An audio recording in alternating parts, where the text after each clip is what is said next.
Good morning, good afternoon, or good evening, depending on your time zone. You are watching Seeds for You by Sherry. And if we are meeting for the first time, I am Sherry. If you are a returning guest, then I want to welcome you back. I'm so happy that you are here. And to all of you, if you have not already subscribed, and if you hear something that you like or that you find to be informational, please go ahead and subscribe to the channel. Give me a thumbs up. Leave me a comment, let me know where you're from, and share the video, okay? All right, I'm not going to be before you long, so let's just get to it. Today what I want to talk to you about is about functionally uninsured.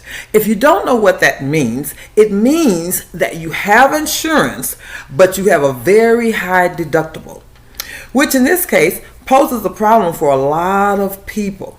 If you don't work for insurance, this is something that you probably don't know anything about.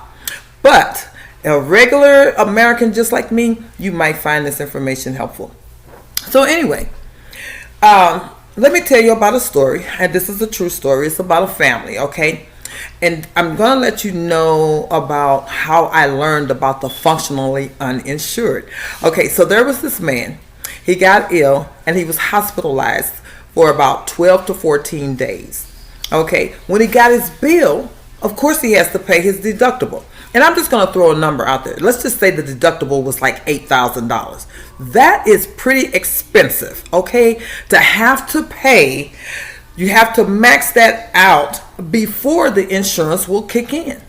Okay, so just imagine getting a hospital bill, and you know how expensive those bills are. But you have a deductible of about $8,000. Okay, this immediately threw his family into debt. All right, he goes into the hospital 1 year. And remember that insurance starts all over again at the beginning of the year in January, right?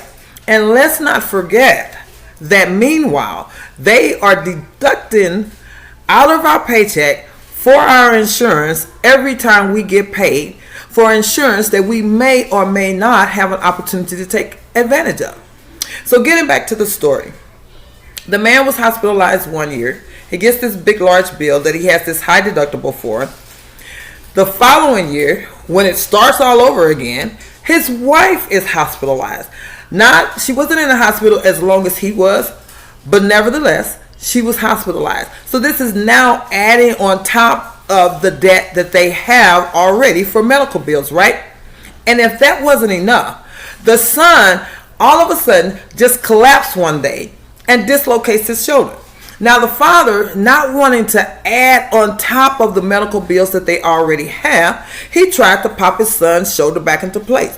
But because he wasn't a doctor, he didn't want to make the matters worse. So he found out that he could take his son to Mexico, have him to see a doctor there for what it might cost to go to McDonald's for a meal. Yes, this is a true story. So he said to his son, "Son, if you can endure the pain, I will drive you to Mexico and we'll get this taken care of." So his son endured the pain. They drove him to Mexico, which was about a 2-hour drive, something like that, maybe a little bit more, give or take. Drove him all the way to Mexico. He was able to see a doctor. The doctor popped it back, and they were able to pay on the spot. They didn't have to be bothered with a deductible or anything like that. And then they drove back home. Isn't that something? And good information to know. It kind of makes me wonder about employers, though. Are they selecting the best insurance plan for their employees when the deductible is more than the employee can afford? That's food for thought, and maybe a conversation that needs to be had. So next time, if you have an opportunity to have any say-so in the type of insurance that a company chooses, which in most cases we don't, but if it ever comes to that, then you might want to put that little plug in their ear to let them know, please select something that we can afford to pay. Because think about it. By the time you pay off $8,000 throughout the entire year and then the year starts over again, you pay for all of your medical expenses. So what is insurance really doing for us? Is it helping us at all? Not if they don't kick in until you pay your deductible. If you don't get your deductible paid, then you have paid for all of your medical bills without any assistance from your insurance. Well, I tell you, that's an interesting fact. But anyway, that's all I have for you today. As I said, I didn't want to be before you long. I just wanted to drop you that little nugget. So again, if you found this information to be helpful, or if you found it informational, then please go ahead and subscribe to my channel. Be sure to hit that notification bell so that you are notified every time I upload new content. And if you enjoyed it, leave me a comment. Thumbs up, comment, let me know where you're from, and we would love to have you to become a part of our family. Until next time, thank you for joining me. Love you.